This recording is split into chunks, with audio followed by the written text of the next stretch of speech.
তো hello guys, আসসালামু আলাইকুম। আশা করি আপনারা সবাই ভালো আছেন। আপনাদের দোয়ায় আমিও অনেক সুস্থ আছি এবং ভালো আছি।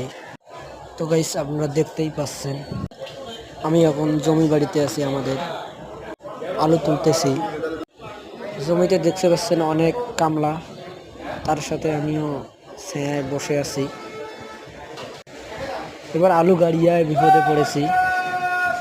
আলুর তো দামে নাই, তারপরও কী করবেন আমার ভাই, আলু তো গাড়ছি, তুলতেই তো হবে। তাই তো আমরা আলু তুলতে এসেছি, আলু তুলতেছি। আমি ছায়ার মধ্যে বসে আছি, দেখতেছি ওরা সবাই আলু তুলতেছে, আমি ছায়ার মধ্যে বসে আছি।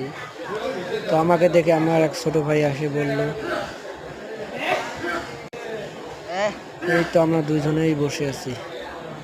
এই যে আমাদের দুজনেই বসে আছি। আমাদের উত্তর অঞ্চলে আলুর ফলন খুবই কম হয়েছে। আলুর ফলনও নেই। তো আজকে খুব রোদ, এই রোদের মাঝে আমরা বসে আছি। কি করবেন এখন, আলু তো কাটছে, আলু তো তুলতেই হবে। মধ্যে বসে আছি, আলু তুলতেছি। এখন প্রায় 12টা কি 1টার কাছাকাছি বাজবে।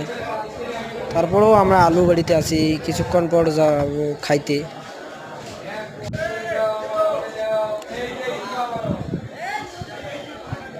আমাদের ব্লগটা এই পর্যন্ত থাকলো।